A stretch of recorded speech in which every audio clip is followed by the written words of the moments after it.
Hi, and welcome to my Hardcore Nuzlocking Pokemon Emerald Kaizo Until I Win series. Here are the rules.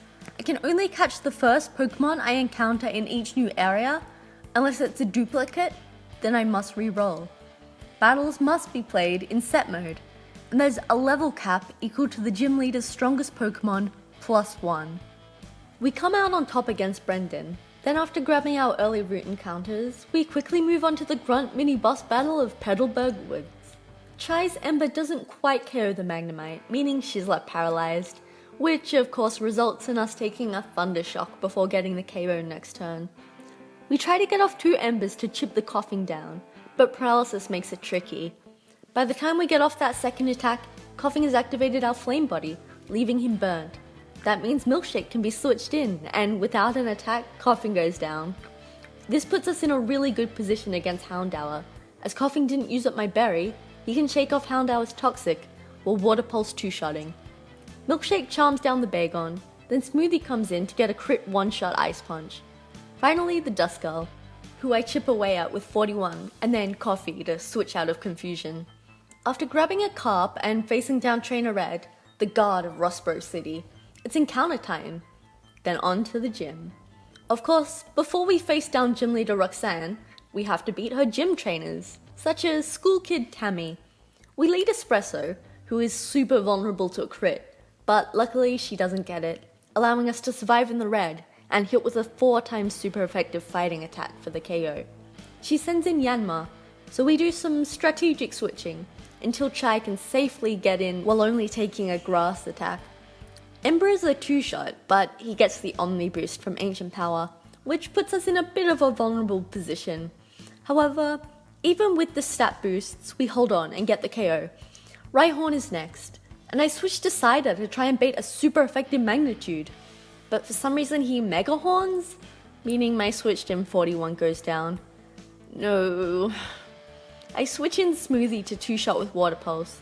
Rhyhorn Mega Horns again, but this time thankfully misses. Corsola is sent in next, and with 41 gone, we don't have Bullet Seed. I Water Pulse and get the confusion, while she Rock Tombs to drop my speed. I get off another Water Pulse, then a Secret Power, though we miss getting a special condition. At this point we're both in the yellow, so I feel it's safer for me to switch out. Milkshake is sent in, but is immediately confused, so I switch to Cider while the Corsola recovers.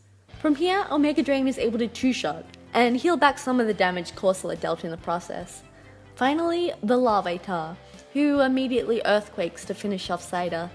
I was not expecting for it to do so much damage. As Milkshake is still close to full HP, I switch to her. A Secret Power to get off a special condition, but she too goes down to a single Earthquake? It wasn't even super effective or a crit. This Larvitar is crazy. I send in Smoothie to Water Pulse, but Larvitar just holds on, meaning Smoothie goes down as well. This lets us switch in Chai and Brick Break to finally get the KO. This was just such a devastating battle though. And once you've lost a couple of Pokemon, it's so much easier to lose more, such as Spider going down to the gym's Hiker. We're left with quite an unconventional team for Roxanne. We lead Milk first Nose Pass, getting off a Mud Shot for a little under half before Nose Pass turn 1 self-destructs to KO us both. Ugh. I'm unsure who she'll send out, so I decide to choose Juice, only to be met with Lilleep. This isn't what I wanted. We switch in Soda to take the Sludge Bomb, and 2-shot with Silverwind. Next is Lunatone, so we send in Hot Shock, who is immediately KO'd, which at least allows Juice to be sent out safely. I go to set up a single growth, but before we can, we flinch from Rock Slide. So I move to Synthesis back up, only to flinch again. The next turn I don't flinch, because I've run out of HP. Espresso comes out, but is 1-shot with Confusion. Chai is sent out and actually survives a Rock Slide on 2 HP. But with only a few weak, neutrally effective attacks, she can't really do much damage before being KO'd next turn. We're left with Soda, who goes down to a single Rock Slide. I think this emphasizes how important it is to outspeed Lunatone, so those flinches are out of the question. Furthermore, I've only been damage calcing when I feel I need to, which I feel is what led to us losing so many Pokemon against the Larvitar. I think from now on, I'll do calcs for every trainer battle, no matter how insignificant it feels. So see you next attempt.